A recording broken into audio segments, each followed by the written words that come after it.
can lose with you? How can I snooze and lose the moment? Nobody do body like you do, you do. Hello. Come on in the room, everyone. Come on in the room, get settled. Hello, hello. Hope you guys are all doing well. Welcome to the first happy hour session of 2026. If you are new here, or if you've not been here for a while, hi again. I am Mambo Soleil. I am cover mother of Vision of Dawn Tour, founder and facilitator of the Charm School Mentorship Program. I'm your weekly reader, and I'm a dope bitch straight up out of Oakland. Hello, hello, hello. Happy Hour. Happy Hour is our bi-weekly segment where we come together, we talk about pop culture, politics, what's going on in the social zeitgeist, and we kind of talk about what we can learn from those things that are happening. What is the bigger spiritual message or lesson that we can walk away with when thinking about these things and how that particularly serves our life, how it makes us better, okay? And I've been saying for a while, those of you who followed me for a while, because a lot of the people who are a part of the stream have been watching me stream or do lives back when I was doing celebrity readings a couple of years ago, right? You've been watching me do live streams for a couple of years now. And when you first were introduced to me, I talked about financial trauma recovery quite a bit. I talked about the release of financial blockages, a lot based on what I've learned as a priestess and just my own spiritual healing, right? Observations I've made, breakthroughs that I've had, etc. And so I really wanted to return to this conversation of financial trauma recovery, habits we need to be mindful of so that we're not bringing poverty or lack into our lives. And before I do like a hardcore class, I want to just enter into this conversation using a happy hour segment. So I did not put the names of this couple in the title for this chat for a reason, because I think that when people go through big things publicly, we can tend to forget that these are people with children, with families, etc. But I want to use the divorce announcement between, I was about to call him Doug, Desmond and Christy Scott to talk about parasociality. And you just use it as a launching pad for us to really think about how parasocial ties, bonds, relationships cause energetic deficits in our lives, right? And one of those main energetic deficits, and I'm gonna talk about it tonight, is financial blockages, right? And so hopefully those of you who tune in already know who Desmond and Christy Scott are. If you don't, if you have TikTok or Instagram or you are a YouTube person, you may have seen clips of this really attractive beige couple. I don't know any way to describe them. Where the wife is doing a lot of antics, doing backflips in high heels, wearing Halloween costumes in the middle of the year, just doing a lot of really crazy things to get a reaction out of her husband. Her husband, who is a chef, has his own career kind of thing, but she drives the couple in a really particular way, right?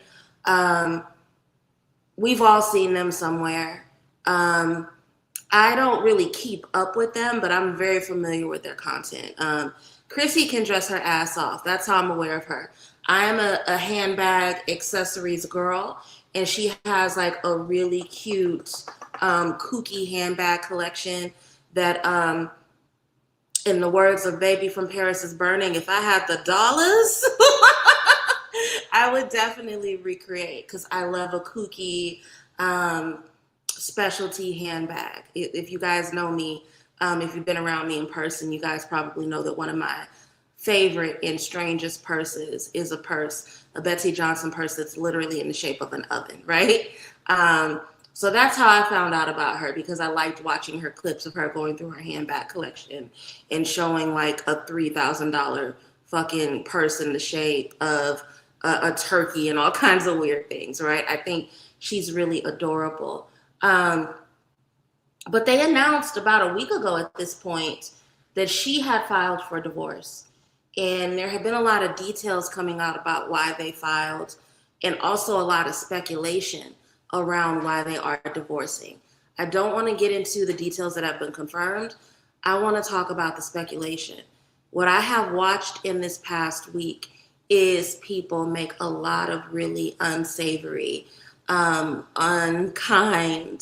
and honestly strange projections onto this couple, right? Whether it is people assuming that, because he's light skinned and he has a high pitched laugh, that he is a closeted gay man and that's why they're divorcing, to people saying that, she has to be unbearable and annoying and she probably pushed him away, to people assuming that she's the only one earning money in their household and that's why they're divorcing, that he's secretly jealous. Like all these really, really deep and big projections from people who don't know them. People who, if you were walking down the street and you passed them at the grocery store, they would not turn their head because unfortunately, this couple does not know you, right?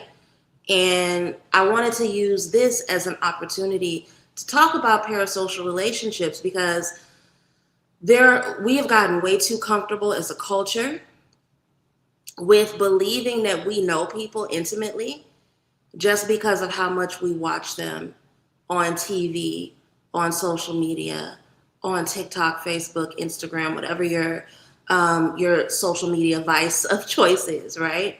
We can really think that we know people based off of that. And I think that I think parasocial, very much like narcissist, very much like gaslight, is a term that we throw around quite a bit, but we don't know what it means. And some of us don't even understand how deeply we engage in parasocial behaviors, in parasocial connections. So I really wanted to take this time tonight to define that, talk about the kinds of attachments we develop when we engage in parasociality, and also talk about like literally the kind of blockages that creates, right? Because I'm going to talk about financial blockages that it creates tonight, but it creates a lot of blockages. Some of you guys are not happy and you can't get the relationship that you want because you're comparing yourself to strangers. I'm going to get vulgar for a second, and I'm actually encouraging myself to be more vulgar this year, and that may sound shocking, but to talk about sex and spirituality more this year, because sex is so deeply spiritual, and a lot of you guys are having deeply spiritually disconnected sex, and that's leading to a lot of your blockages as well.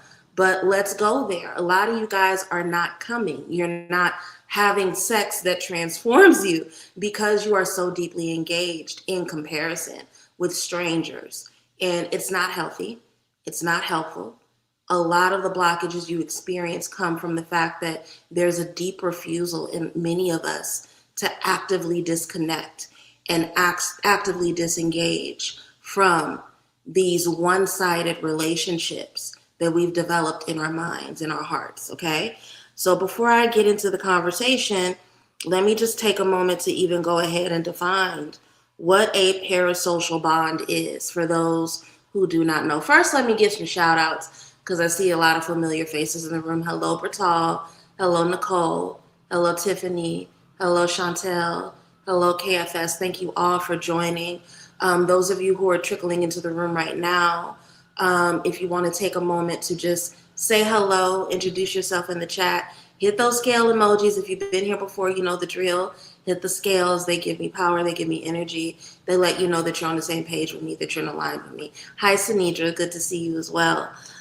So let's define Full transparency, I'm going through something right now. So if I'm making strange faces or I seem uncomfortable, it's because I am. But I wanted to make sure that I did this live. So I'm fine, but I'm a little in pain, but I'm okay. Um, but let's start with the definition so that we can understand the framework and have a shared understanding of what we're talking about tonight, okay? By definition, a parasocial bond is when emotional, spiritual, or psychological intimacy flows one way. One way. I want to focus on that heavily. One way.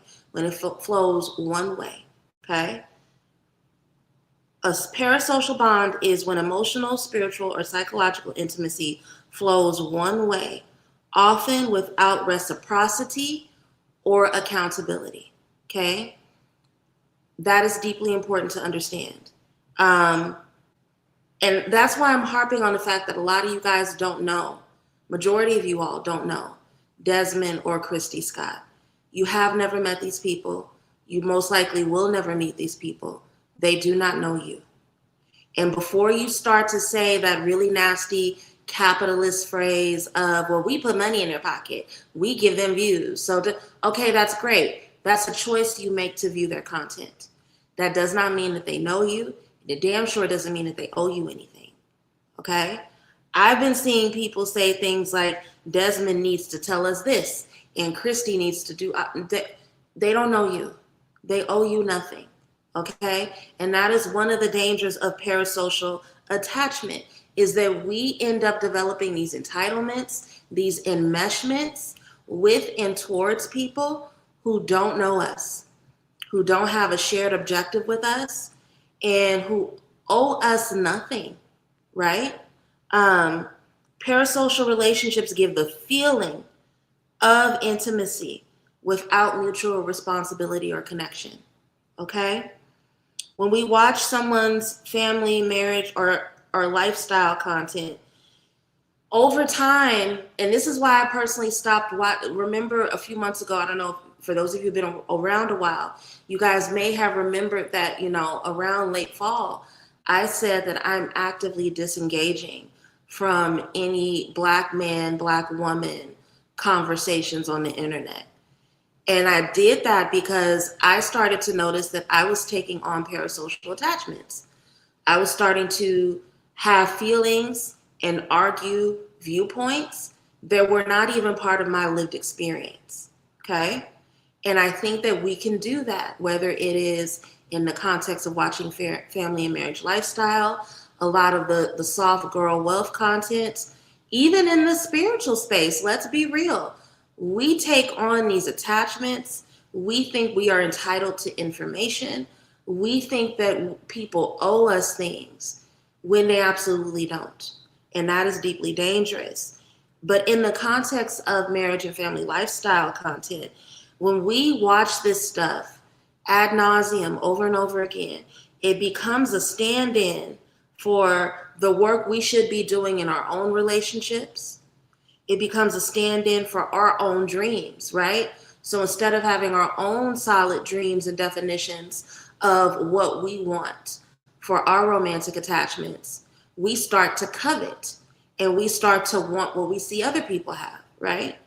It also becomes a stand-in for your own healing, right? You listen to people say things, you parrot back information over and over again, having never done the work or not knowing how to do the work. And you think that just because you can repeat what someone else says, that is a stand-in for your own healing. Meanwhile, the whole while that you are using someone else's experience, viewpoints, and content as a stand-in for your own desires, wishes, and lifestyle, you have an experience of emotional stimulation without any movement in the body or any movement in your life. And that is dangerous. That is dangerous. It literally causes blockages and stagnation, right? I remember when I was in graduate school, I had a mentor who said that they don't even talk about anything that they're going to publish, any kind of milestone that they hit until after the milestone is hit. Because if they talk about it too much and they engage in conversation with it too much, that dopamine hit that they receive from talking about it with other people replaces the desire to actually do it. And so their dreams become deferred. That is what happens with parasocial connection and parasocial bonds. Rather than actively engaging in what you need to do to create the dreams you want for yourself in your life, you spend all this time fixating and developing emotional investment in what you see going on with people that you don't know and will likely never have interaction with, okay? Your emotions are active, but your life is idle when you depend on parasocial relationships. I'm gonna repeat that again. Your emotions are active. You feel emotionally charged, but your life is idle. Your life is idle. This is why one of the first things, especially when I'm working with clients one-on-one around financial trauma recovery in my coaching practice, right?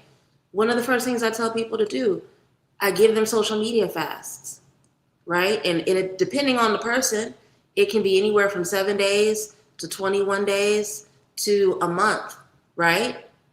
But once you disconnect and once you stop comparing yourself to other people, or once you stop making people your friend in your head, or your cousin in your head, or your boyfriend or girlfriend in your head, once you stop doing all that bullshit, who are you and what do you want, right? So yes, you get that dopamine hit and that fix because you're watching people live these beautiful experiences or have these breakthroughs that you would love to have for yourself. But not only does your fixation on the nature of what they're experiencing outweigh and erase your capacity to figure out what you want for yourself, you also end up living an idle lifestyle because you spend all this time consuming what's going on in someone else's life, what someone else is saying, what someone else's wisdom is that they've worked hard to accumulate, and you're not striving and developing any of your own. So your emotions are deeply stimulated, but your life, your experiences, the momentum in your lived everyday routines are deeply, deeply idle. And that creates a lot of blockages, okay? What you end up living through is a borrowed certainty instead of self-grounded security. So you know for certain that at least a couple of times a week, Christy gonna put that shit on. She gonna get dressed. She gonna put something cute on. She's gonna get on camera with her husband, who's either laughing in the background or rolling his eyes, and then you end up either adoring or coveting that dynamic instead of developing self-grounded security in relationship, in wealth, in stability in your own life. That was one of the first things I noticed when that divorce announcement came around. All the people that were like, they just bought that house. They just moved into that house. What are they going to do? Why are you worried about it? Why are you worried about it? You're so busy focusing on their beautiful home and coveting their home. What are you doing to put yourself in a position where you can one day build a home from the ground up? And I know some of you guys heard that and you thought before you could even process it, you thought, I'm never going to have enough money to do that. And there's the problem. Therein lies the problem. You spend all this time watching what someone else has, coveting what someone else has, desiring, adoring what someone else has, while telling yourself that you will never have subconsciously.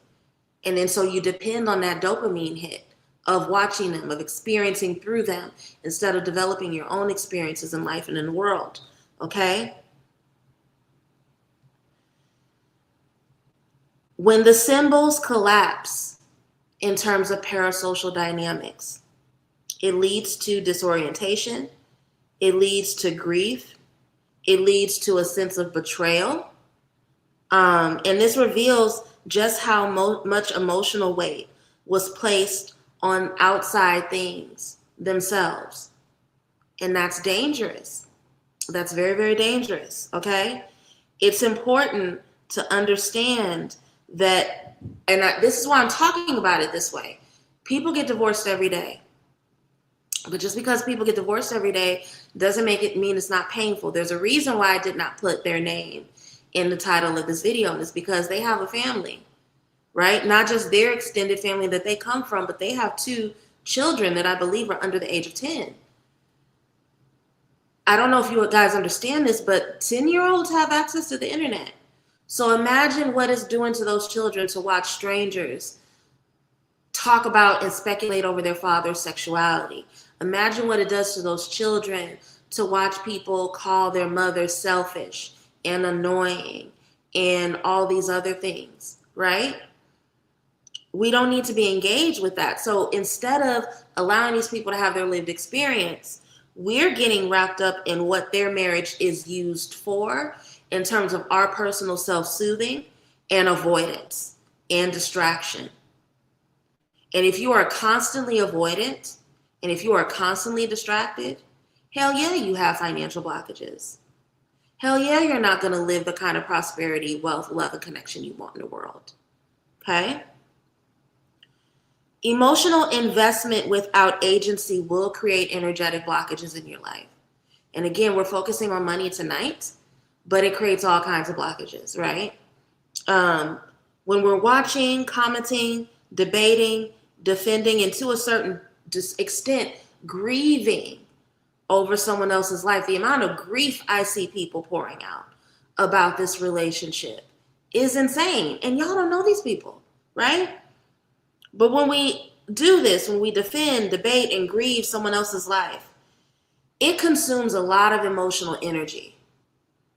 I'm literally, hold on a second, I'm gonna turn my camera off so I can grab this.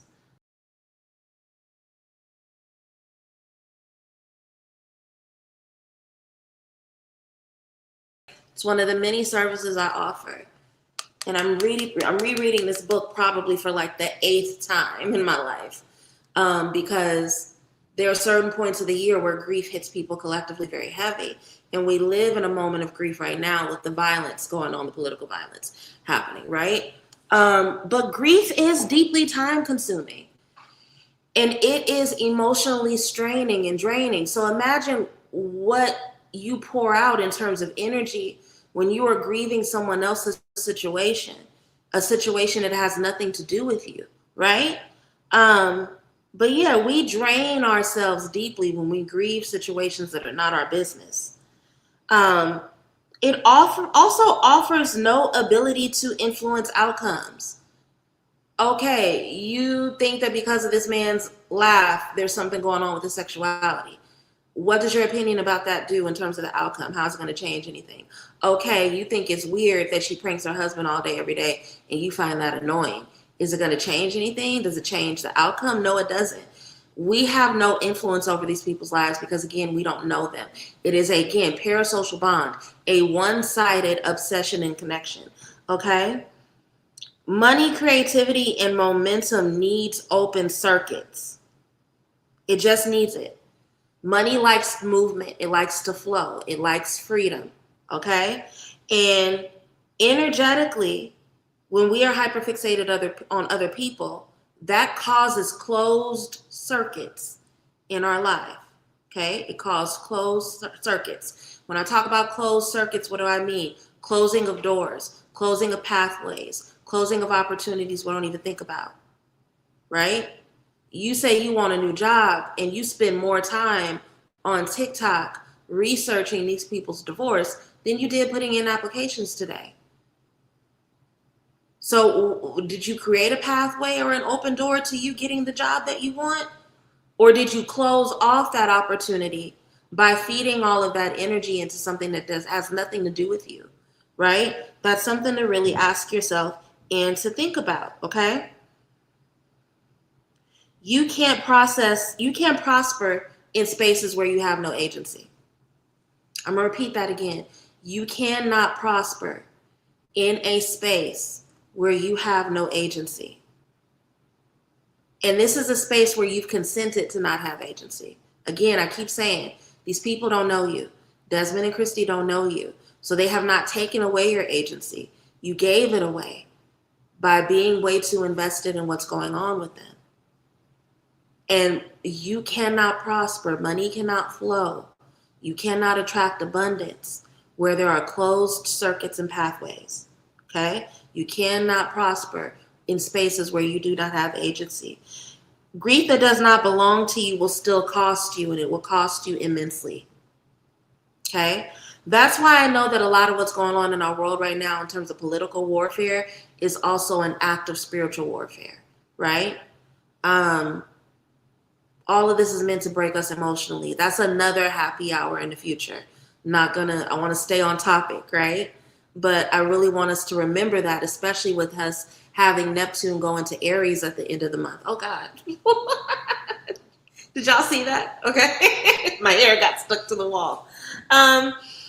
But yeah, when we are carrying emotional weight that isn't ours, it really distracts us from the opportunity as well as the work that needs to be done in our life, okay? And it's interesting. I've watched people experience real grief after celebrity breakups. Death is another thing. Always grieve a death. I will never talk bad about people for grieving the death.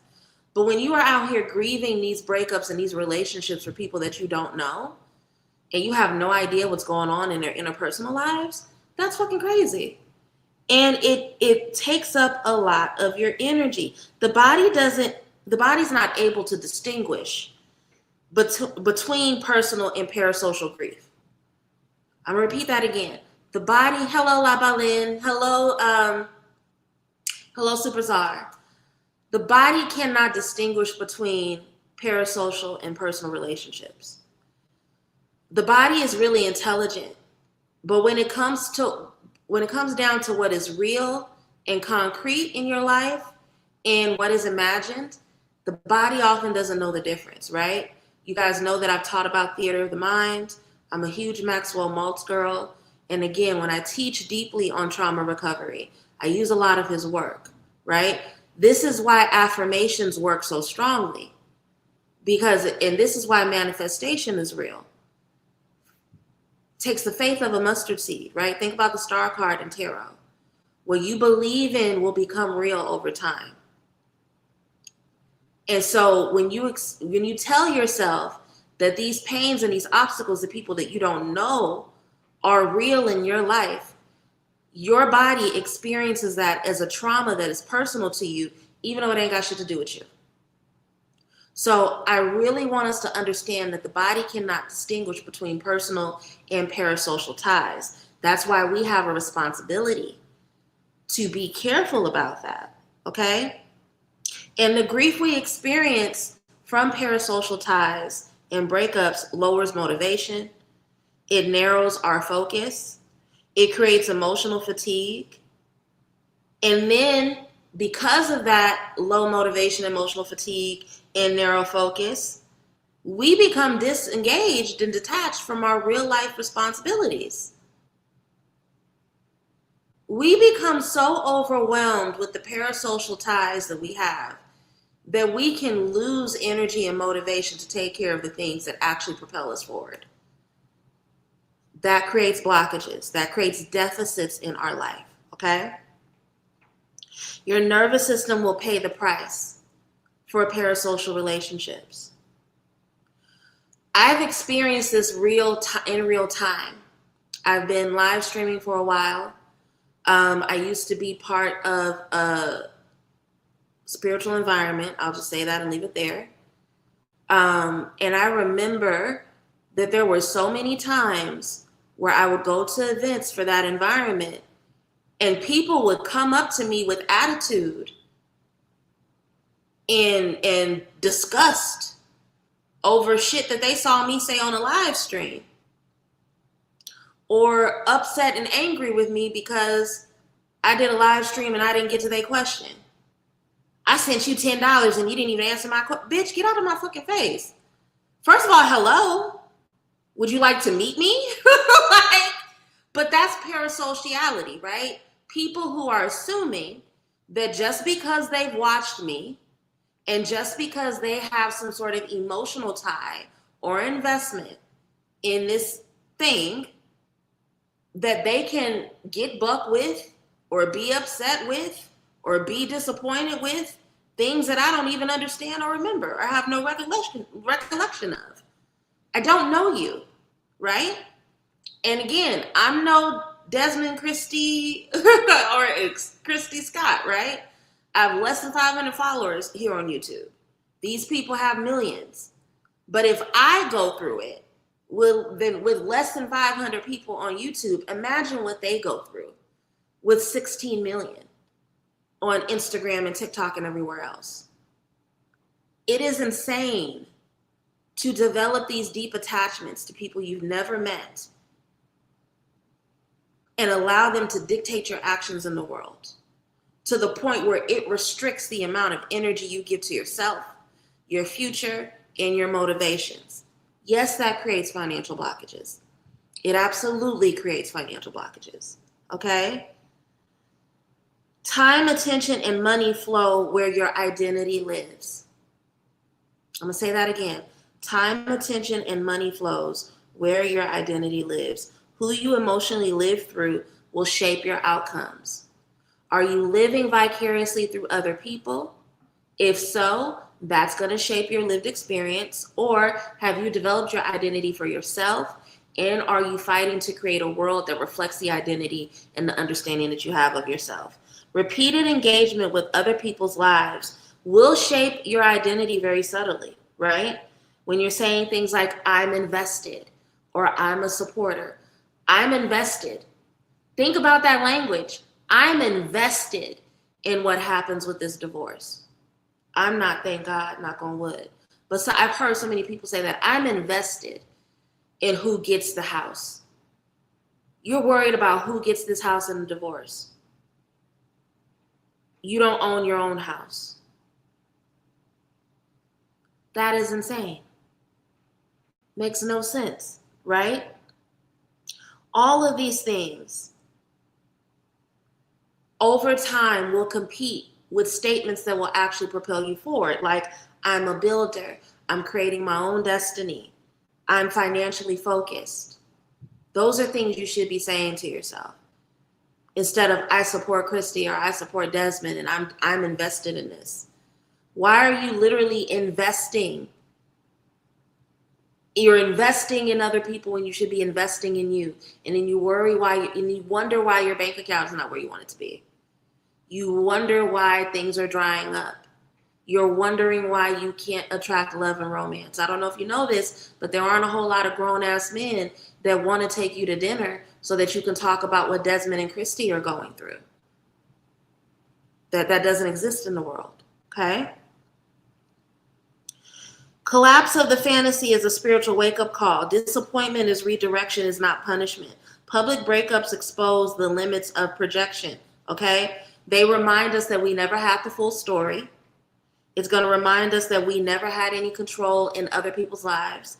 It's going to remind us that we were never meant to live there. Some of you guys have made a home in watching other people's home content.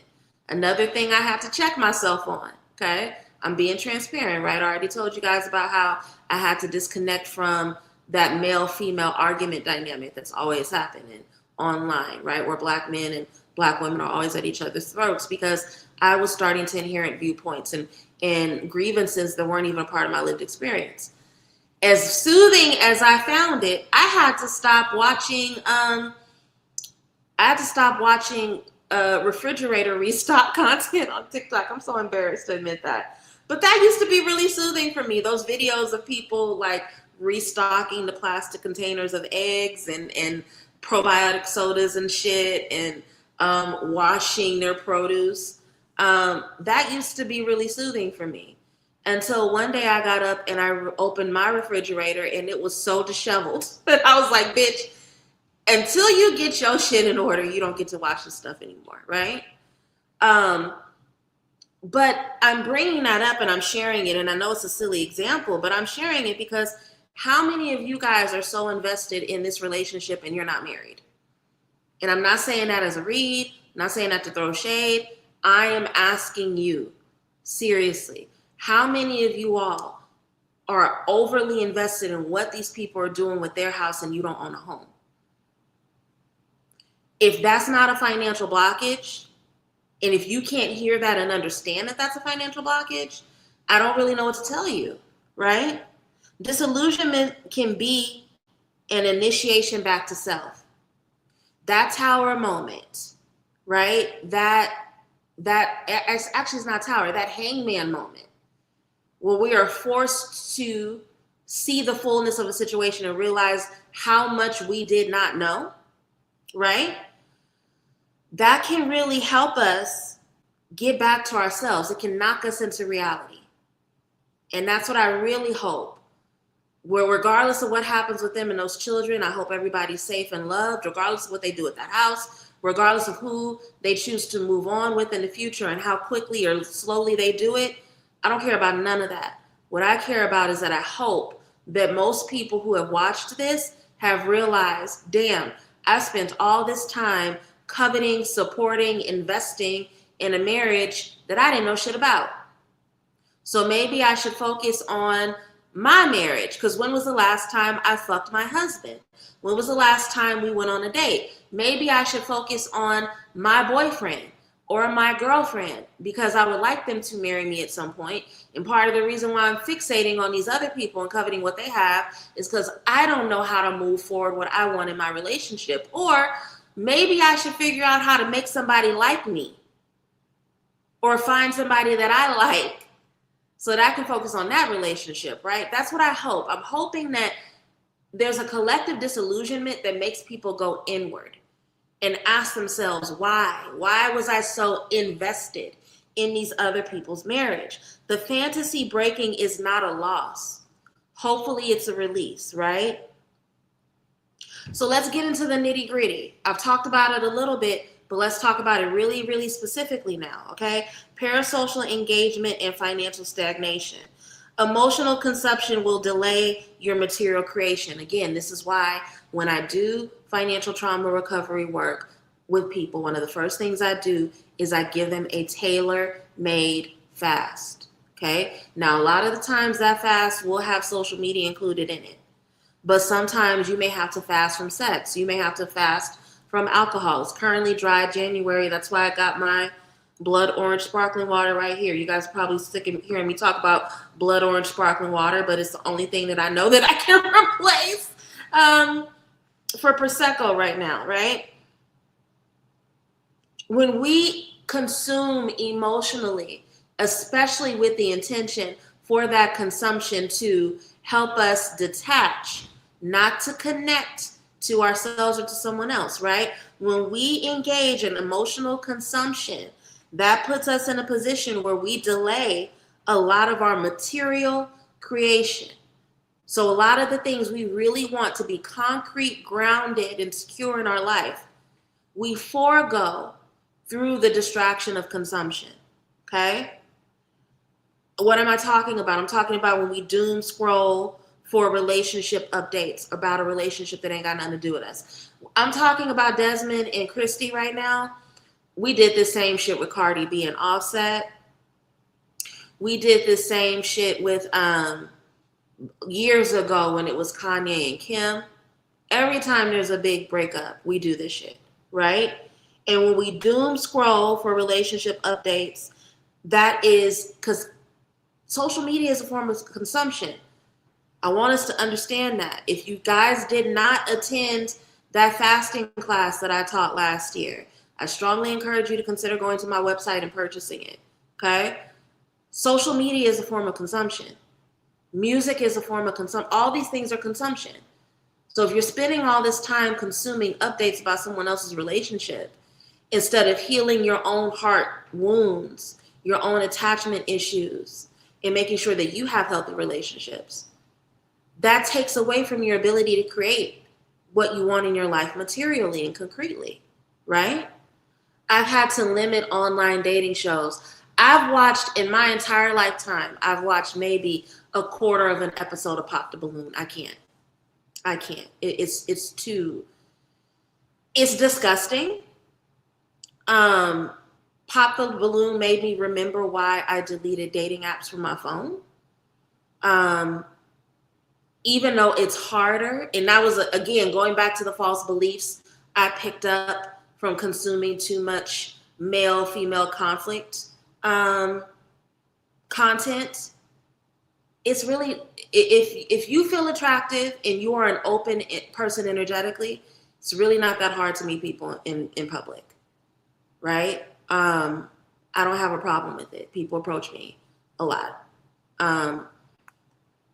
But when we spend hours in comments section, when we spend hours consuming other content about other people's lives, it takes away from our ability to structure what we want in our own life, right? And that's something we need to understand. Emotional debates don't improve one's life. All it does is fragment our focus. Again, I keep bringing up the male-female conflict and the gender war. That's the word I was looking for.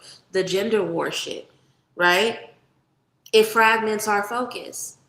So we get wrapped up in these online arguments that for the majority of us do not reflect our lived experiences, right?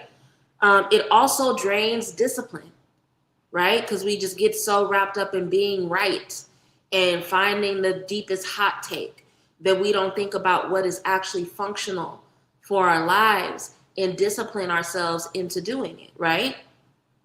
I just told you guys I deleted dating apps, right?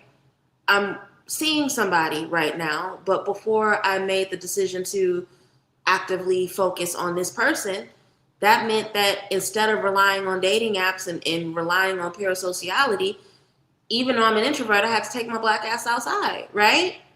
And that requires discipline, right? And that requires way more discipline than scrolling and swiping left and right. But when we get wrapped up in these emotional patterns of hyperconsumption, it drains our discipline. It also interrupts our long-term planning because we get wrapped up in what can I do right now? What's the dopamine hit right now? What's the picture I can put on my Tinder or my Hinge that will get me swiped right now? Instead of thinking about, okay, what are the questions I need to ask this person? At which date and at which point in interaction that's going to give me the information I need to evaluate my connection with them, right? And then all of these things put us in a position where we can't get what we want.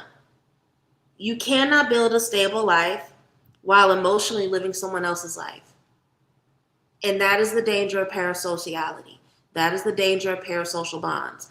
I cannot tell you how many people, and I've had people get mad at me. And I know I keep bringing myself up as an example, and some of y'all probably thinking, well, girl, you have less than 500 followers. That, I don't give a fuck. That's my point. It still happens to me. I've had to tell people, because there are people that would, and some of you guys probably remember seeing this happen.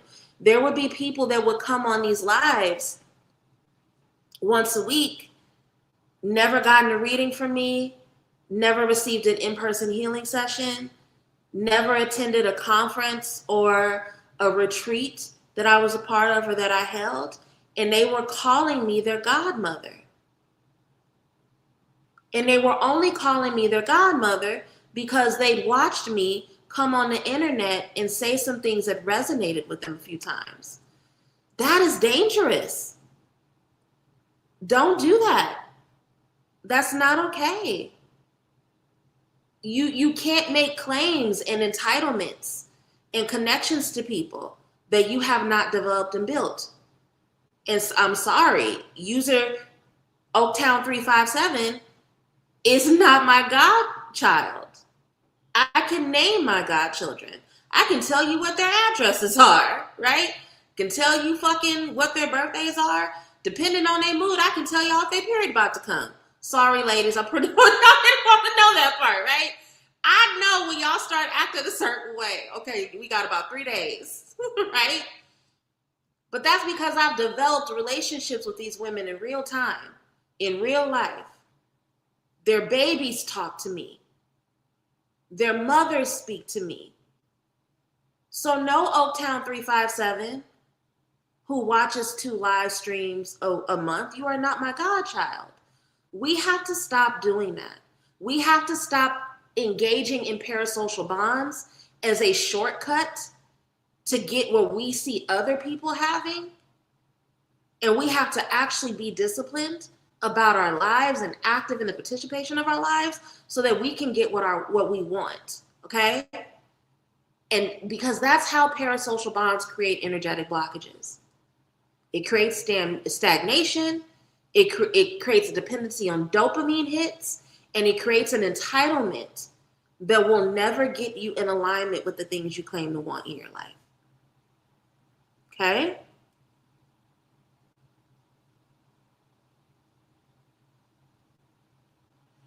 Let's talk about healthy engagement versus energetic overreach, right? Because here's the thing, if you are a person who has done or honestly is actively doing the things I've talked about in this video, I'm not saying this stuff to shame you, right? I don't want you to withdraw. What I want is for you to become aware. Awareness is key. When we're aware of something, that gives us a position to do something differently about it, okay? When we can observe without attachment, that's healthy, right? Of course, I want people to watch my live streams. I wouldn't do them 2 or 3 times a week if I didn't want people to watch them. What I don't want, not only because that shit's uncomfortable for me, but because it's unhealthy for you, is that I don't want people to get attachments to me that are not genuine and that have not been actively developed, right? You being in alignment with one talking point I've made is not a substitution for spiritual mentorship, spiritual initiation, and personal cultivation and development. They never will be, right? And they're not supposed to be. So observe, but do not attach, okay? That's something that will save you from creating parasitic, parasocial bonds, okay? Words fucking me up. Appreciate without identifying, right? Learn to appreciate without identifying. If you hear somebody say something that is very wise, or if you see somebody make an accomplishment, you can appreciate it and you can be grateful for the wisdom or the witness, what you're witnessing. But that doesn't mean that you need to take it on as a part of your identity. And that's when it becomes complicated. And that's when you engage in that parasocial, one-way, one-sided, non-reciprocal relationship that lacks accountability, okay?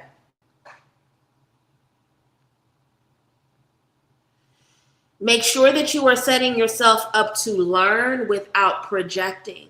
Learn without projecting. I'm going to say this again, learn without projecting. This is one of my more frustrating ones. That I literally have to break a lot of students of this habit when they come into either of my mentorship programs, whether it's study hall or charm school, right? People will learn something, and instead of them sitting with the knowledge and the information, there's such a desire to seem like an expert that they want to go out and do shit on people and teach other people before they've really sat in the lessons themselves. That's projection. That's projection. Have you learned something, or are you projecting onto other people because you want to fix other folks as a form of distraction? Sit with that. Ask yourself that, okay? That's the difference between learning and projecting. I remember I had a really painful and heartbreaking fallout with somebody about 1.5 years ago. And full of like 5-month long witnessing of a narcissistic breakdown in somebody that I loved very, very deeply. And when this person would go off on me and call me bitches and tell me about myself, there was so much projection in what they were saying, so much escapism, to the point where it was a little heartbreaking to realize that they were not speaking truth or facts. It was a lot of them trying to put things onto me that they were actually doing themselves, right? Let yourself learn. Be a student. You don't have to go out and try to tell everybody what's wrong with them, because the majority of the time you think you're diagnosing, but what you're actually doing is projecting, okay? Be careful about defending strangers, right? Be careful about defending strangers. Everybody is a barb to somebody. That may make you uncomfortable. It may not be about Nikki. It may not be for Nikki, but you a barb about somebody. There's somebody who either has fame or influence that you are willing to go out of your way to defend, and you don't even know the full story of what they've done. Do you really think that you aren't taking on that person's karma? Do you think you're not taking on energetic responsibility for some hidden bullshit that they've engaged in? Well, do you think that that hidden bullshit is not going to create an energetic blockage for you? You out here windmilling on behalf of somebody who's doing harm on someone else, active abuse on another person, and you don't know what spirits are attached to them. You don't know who defends them. Two of the main spirits that walk with me are defenders of women. And one is just deeply, this is another one, they're just deeply territorial about their children, period.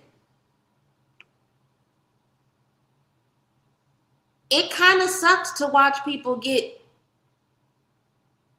donkey punched when they were saying like really fucked up things about me, even though they didn't know half of the story, right? Be careful who you defend, especially if you don't know them. Stop defending strangers. Stop defending strangers, because you don't know what energetic ties you take on in doing that. You don't know what energies you piss off. And those things do create financial blockages, right? Especially if people know what they're doing in their protection work.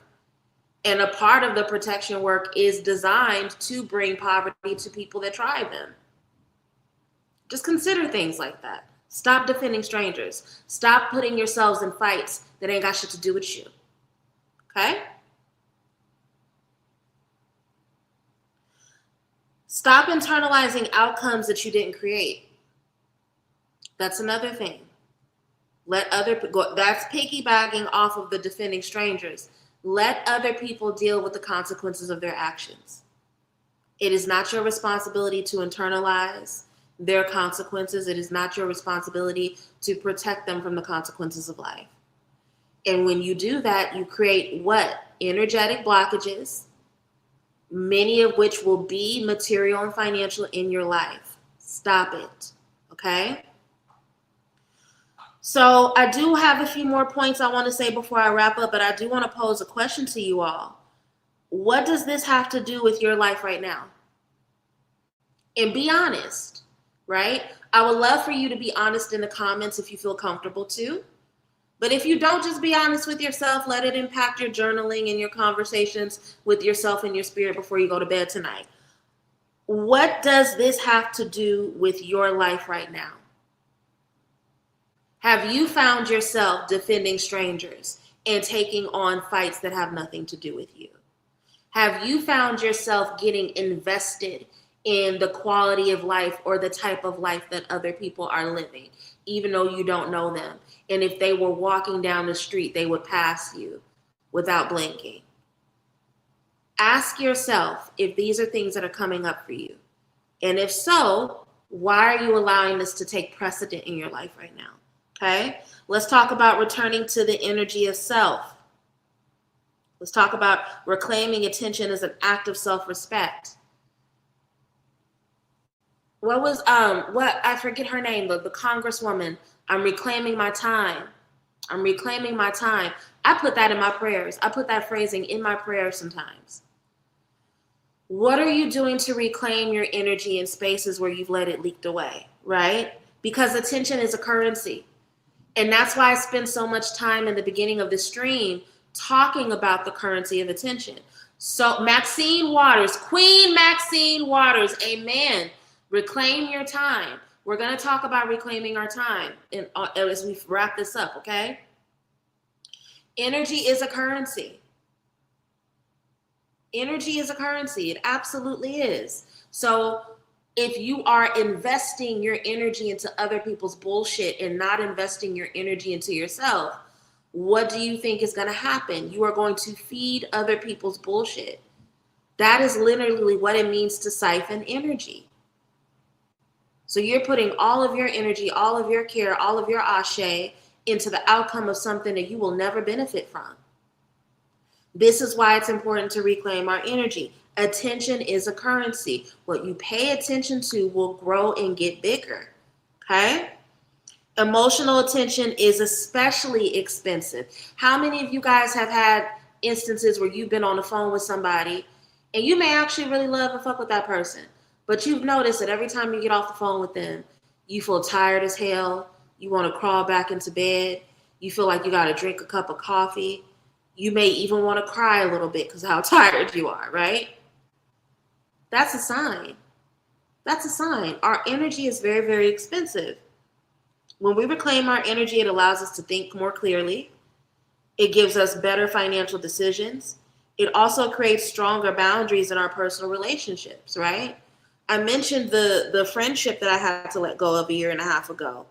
And it was painful when it happened, but it wasn't until the falling out and the separation that I realized just how much of my energy that person sucked up and siphoned. More often than not, actually damn near daily, I was getting woken up before my alarm would go off from phone calls from that person.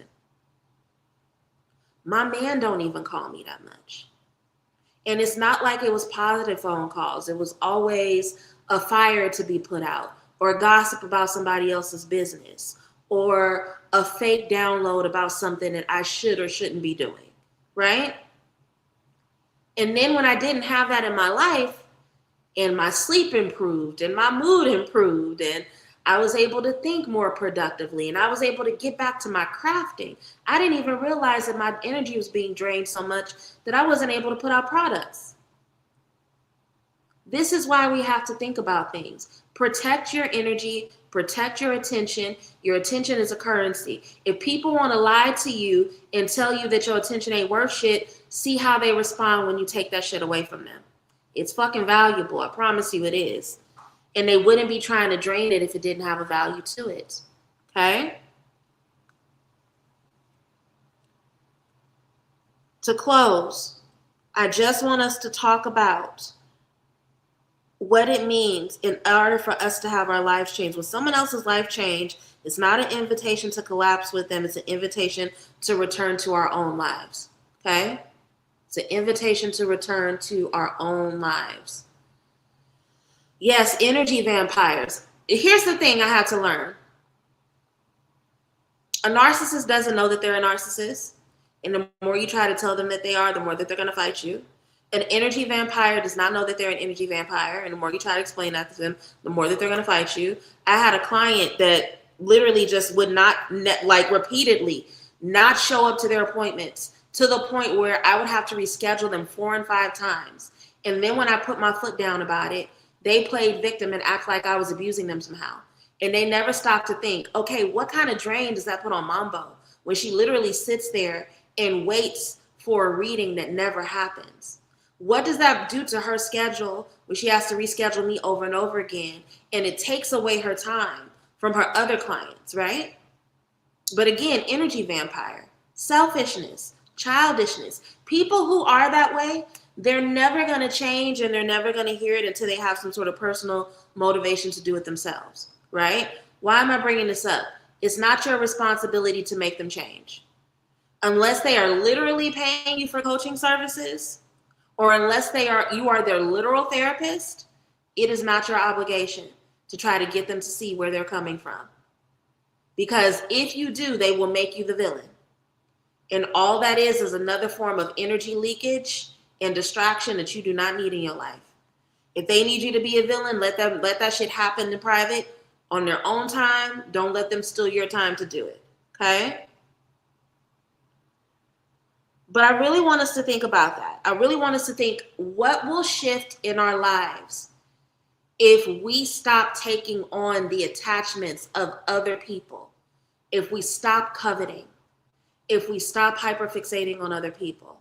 What are the blockages that we inherit when we take on other people's fights and other people's beefs? due to these parasocial bonds, right?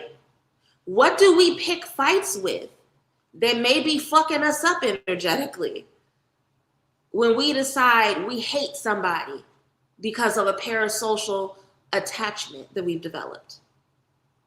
All of that shit has energy. All of that shit has weight. And I'm going to be really, really real with you. I don't have a single client who spends a whole lot of time on the internet, who's always in somebody else's business, who's willing to take on fights on other people's behalf. Any of my clients who behave that way, because I have all kinds of clients, right? I have clients that are literally fucking criminals and gangsters. I have clients that are fucking multimillionaires and own multiple homes, okay? So in between that spectrum, some niggas is messy, okay? But respectfully, and I love y'all, I love everybody, okay? All my clients who participate in that behavior, they broke as fuck. Love y'all down, but y'all broke as hell. Y'all are the ones who want to haggle me for $35 readings. Y'all are the ones who want to pay me in installments for a $40 ritual. Y'all are the ones who get angry and upset with me when I put a love offering restriction on my questions, because no, you don't get to come here every week, twice a week, and ask questions over and over again, and never even so much as like a video. That's entitlement. That's entitlement. And so do you see now how parasociality not only creates financial blockages and deficits, but also an entitlement that can push you away from further opportunity? Do you see now? This is one conversation.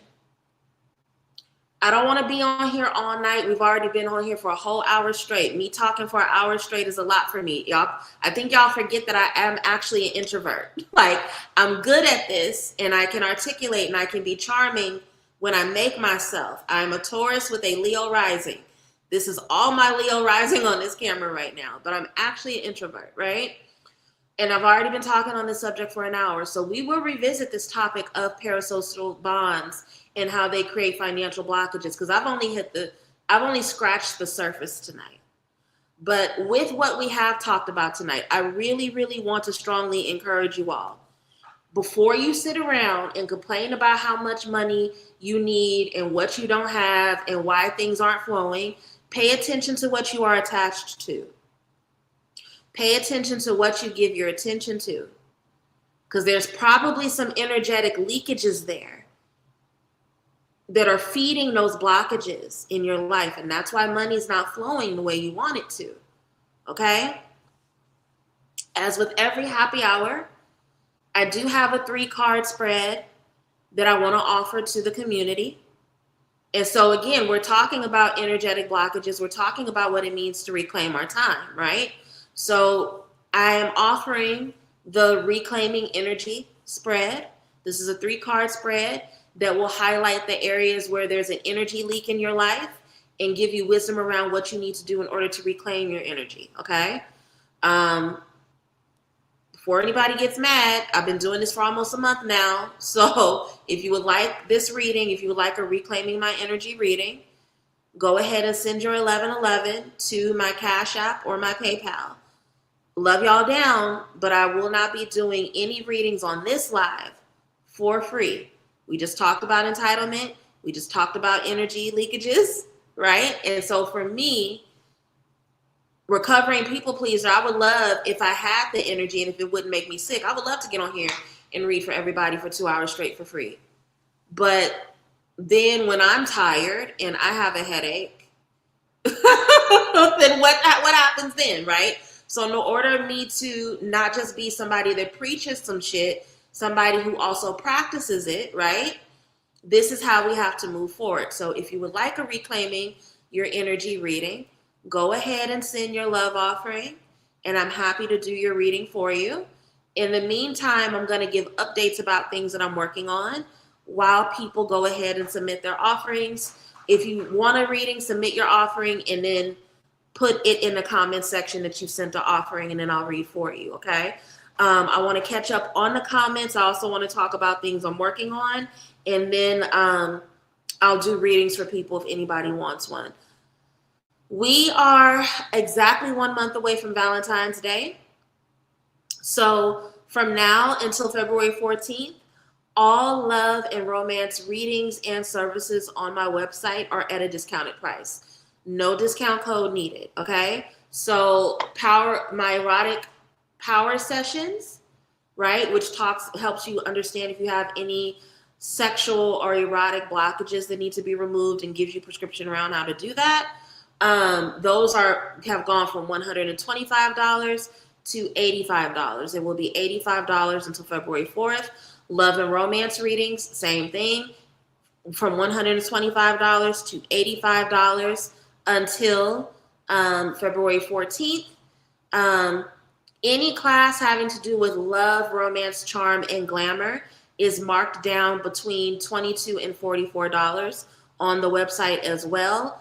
And my couples synastry readings are, instead of $150 as they normally are, they will be $100 for the rest of the month from now until Valentine's Day. Okay, so all love and romance services are marked down on my website until February 14th.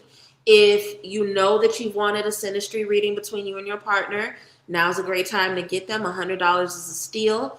If you know that you're trying to, get it popping in terms of sexuality and desire this year, you may want to get an erotic power session. If you just want to understand what you need to do in terms of your love life, love and romance reading, all of that is available, along with all of the classes that are also marked down related to love, romance, charm, and glamour.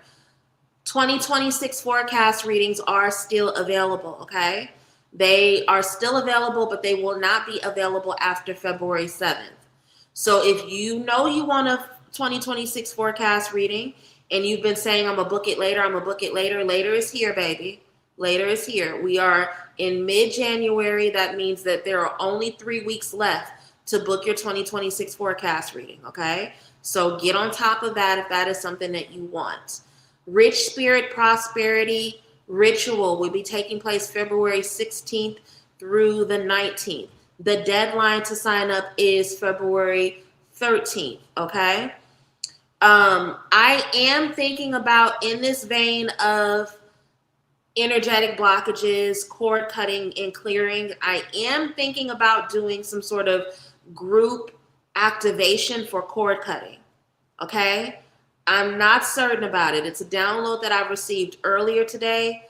I might do it. If there's a big enough of a demand and a desire for it, then I will do it in mid-February, okay? But y'all got to let me know in the comments. Y'all got to let me know in the Facebook group that this is something you want to do. The last time y'all said y'all wanted me to do some shit, 6 people signed up. And that's when I taught the love and romance class, right? So if I can get a good amount of people, then I'm more than happy to do it. But I think it's a needed thing. Just from the conversations I've had with a lot of people, there are a lot of people that have, whether it's financial blockage or financial attachments, romantic attachments, just a lot of grief attachments. And those things are causing blockages in you guys' lives in really particular ways. Okay? So I may do that. I'm not certain on it. If I choose to do it, hopefully I will make a decision by Sunday. And then I will share links and dates and all that on Sunday. Friday the 13th, day before Valentine's Day. That energy is about to be lit. Yes, Friday the 13th is actually a really, really blessed day. I know in our society we've been taught to fear it, but you can manifest some beautiful things in your life with the energy of Friday the 13th. If you are not already in the Facebook group for some weird ass reason, join the Facebook group. Every year on Friday the 13th, I share a lesson about how to harness that energy for your benefit. So, and we may do some sort of live stream or session that day. I don't know. Let me know if that's something that y'all are interested in. Are the synastry readings similar for? No, they absolutely are not. Absolutely are not. The 2026 forecast reading is a projection about several areas of life that you should prepare for and be aware of and conscious of for the year of 2026. A synastry reading is a relationship natal chart reading, right? Where you literally take two people, and it's most famous or it's most known for romantic relationships, but you can do synastry for anybody. I've done synastry with my enemies. I've done synastry with family members. It helps you understand the dynamic between you and another person. So it's a type of astrological reading where you literally layer two people's natal charts over one another, and you get insight into the areas of life where they have ease, the areas of life where they have conflict. You use that wisdom and information to then give them advice and guidance about where their relationship needs strengthening and where it needs affirmation. I hope that answered your question, Superzar. If it didn't, let me know so that I can clarify further. Okay? Yes, they are over Zoom. Anytime I do astrological services, I try to do them over Zoom just because I like to be able to see people and engage with them. Unless somebody tells me outright, like, no, I don't want to do this over Zoom, then I will do it over the phone. Especially with the synastry reading, because I like to pull the charts up and share screen and let people see it. Okay? Yes, that is what a synastry reading is. Let me know. You know what, Bertals? Now that I know that you don't know what that is, that may have to be a lesson that we have before the winter of charm school is over. I may have to actually teach you guys how to do those. So thank you for giving me a topic to teach in a class. I appreciate that. Always looking for things to help me structure a lecture. Nicole and Tiffany both sent love offerings. So I'm going to start with Nicole's reading. Then I'm going to do Tiffany's. And if there is anyone else after these two ladies that would like a reading, go ahead and submit your love offering and I will take care of you, okay? So let me go ahead and just pull up this reading. I made the mistake of turning on my air conditioner and not my heater, and I am fucking freezing. So I just want to say that out loud because I'm so uncomfortable. Okay. So this is about reclaiming your energy. This is the Reclaiming My Energy reading, and we are going to start with Nicole. Ancestors, angels, ascended masters, spirits that walk with me, my elevated ancestors. What wisdom does Nicole need at this time that will help her and allow her to reclaim her energy? Any wisdom shared is deeply appreciated.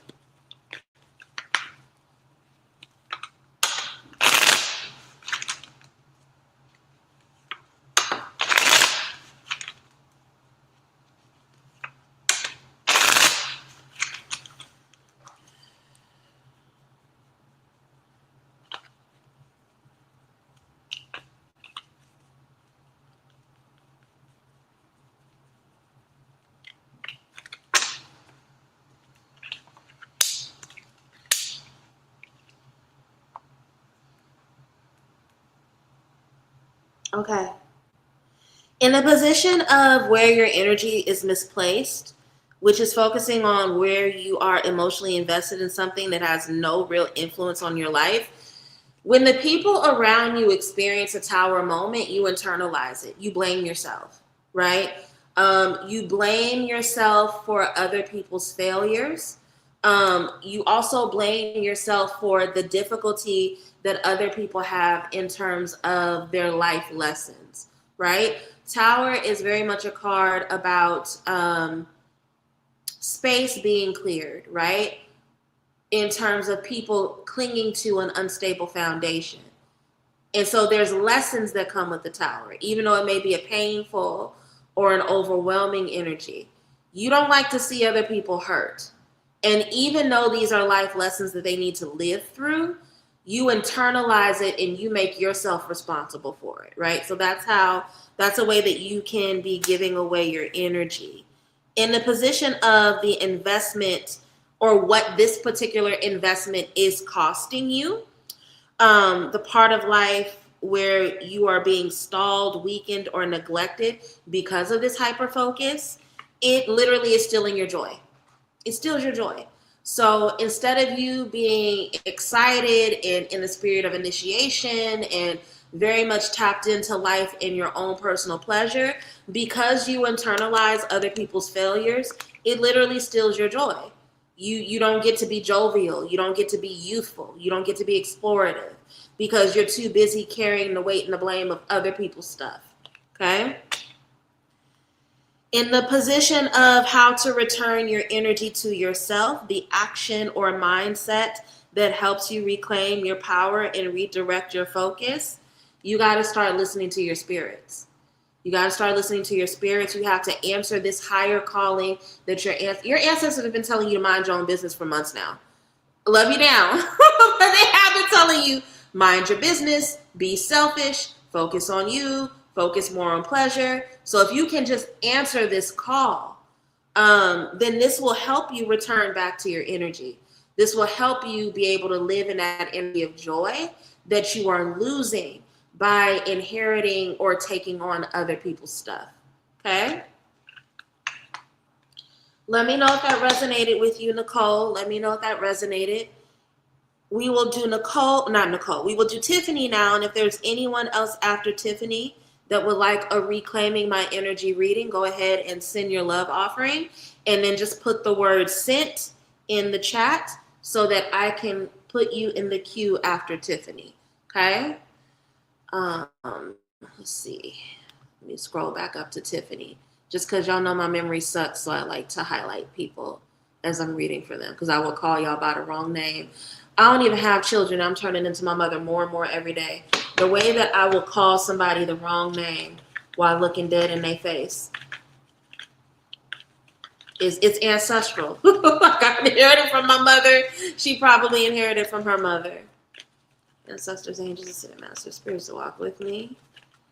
Give us wisdom and insight into the energy that Tiffany needs to reclaim. Help us to understand what she loses or what she has lost with this energy leakage. And give us wisdom around what she needs to do in order to take her energy back. Any wisdom shared is deeply appreciated.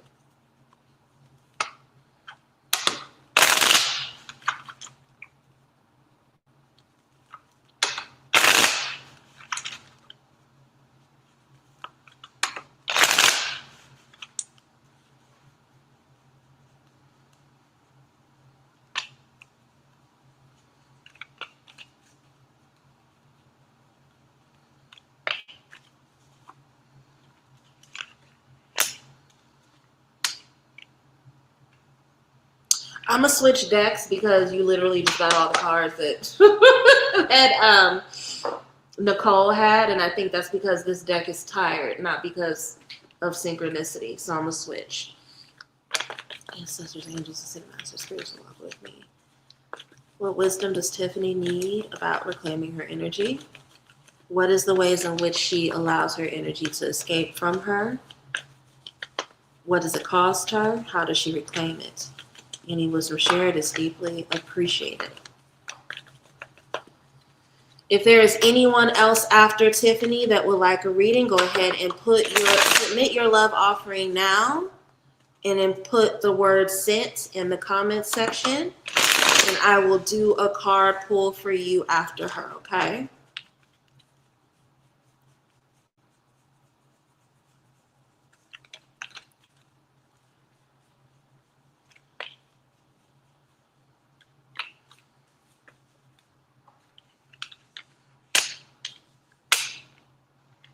Okay. This actually makes a lot more sense. So, where your attention is misplaced, where are you emotionally invested in something that has no real influence over your life? Hyper independence, 9 of Pentacles, right? It's a beautiful thing to be independent. It's a beautiful thing to be self-sufficient. But in terms of you and misplaced energy, I think there's a part of you that doesn't understand that most people who are successful because they have help, right? And so this shows up as a misplaced energy for you because it's like you hold yourself to a standard that most people in the world don't hold themselves to, or it's not a part of their lived reality, right? So that's creating an energy blockage for you, because you're trying to live up to something that even the people around you who may be telling you you should do this, they don't live that way, if that makes sense, right? We then have position 2. What is the investment costing you? What part of your life is being stalled, weakened, or neglected because of this focus? It's making it hard for you to hit your actual goals, right? The thing about the Knight of Swords is that it's an energy of precision. It's an energy of speed and success. They have such a deep drive that allows them to get to the heart of what they want. But if you are constantly comparing yourself to a standard that's not only unrealistic, but is not even in alignment with how most people live, then of course it's going to be hard for you to hit your goals because you low-key don't fully have a clear understanding of what your goals are. You are aware of what other people tell you your goals should be, but not what your personal goals are, if that makes sense. In the position of how to return your energy to yourself, the action or mindset that helps you reclaim your power and redirect your focus, we have the Four of Wands. So this is a card of homecoming. I think, and I love that this is the card that's coming up for you, right? Homecoming is literally what it sounds like. It's celebrating not only your home, but it's an acknowledgement of the milestones you've hit, how far you've come, and the people that are in your corner when you've hit those milestones. The more you reflect on this energy and look at what you've been able to accomplish, not what people are telling you you should be doing or what looks right to them or telling you that you should be hyper independent some way, right? But if you could really look at how far you've come and really sit in the wisdom, celebration, and the gratitude of that, that will allow you to reclaim a lot of your energy, right? Because the beat up only comes from the fact that you're comparing yourself to a standard, again, that does not exist. Most of the people that tell you should live in it, they don't live that way. And it's not even authentic to what it is you want. Does that make sense? I hope that resonated with you. I hope that was helpful. I do not see anyone else submitting a love offering, so I'm going to assume that those are the only 2 people that want a reading tonight. I'm also going to assume that this conversation was helpful in healing for you. My hope is that you will be back for the next one, because I want to follow up on this conversation. I didn't even get to most of my notes. I think I got through maybe a third of my notes. So there's a lot to still be said about parasocial bonds and how they create energetic, specifically money blockages in our life. I really want us to continue to have this conversation. Also, if you have any other ideas for topics you would like us to discuss around, specifically around financial trauma recovery, things we can do in terms of our behavior to shift the flow and the energy of money in our life, let me know. I'm happy to hear about those in the future. I will revisit the topic of the cord cutting, the collective or the group cord cutting on Sunday. Again, I really don't want to put energy into constructing something like this if people aren't going to do it. No nigga is not going to fucking be free. If you know you want to do it, go ahead and set aside $30 or $40 now. Y'all got to stop doing that. I know I'm pretty and I know I have a soft voice and big titties. I seem very welcoming. I get on this camera and I feel like a hug, so you feel like you know me. But no, you're not entitled to my free labor. We got to stop that, right? There has to be some middle ground. No, I'm not trying to become some mega church bitch where I have millions off of the work that I do, but you also do have to pay people for their spiritual labor. There's labor in the word for a reason. So if this is a service that you know you want, go ahead and set aside your $30 or $40 now. And then on Sunday, I will come back to you with links and a date and all of that stuff. But please don't keep coming on these lives and suggesting I do shit and then y'all get quiet when I talk about paying for it, okay? Love y'all very, very deeply. I will see you all on Sunday. I will be back here Sunday night at 7:30 p.m. EST. If you have not already booked your 2026 forecast, I want to strongly encourage you to do so. Also, check out the love and romance services on my website, all of which have been marked down in preparation for Valentine's Day. Love you all. I'll see you Sunday. Take care.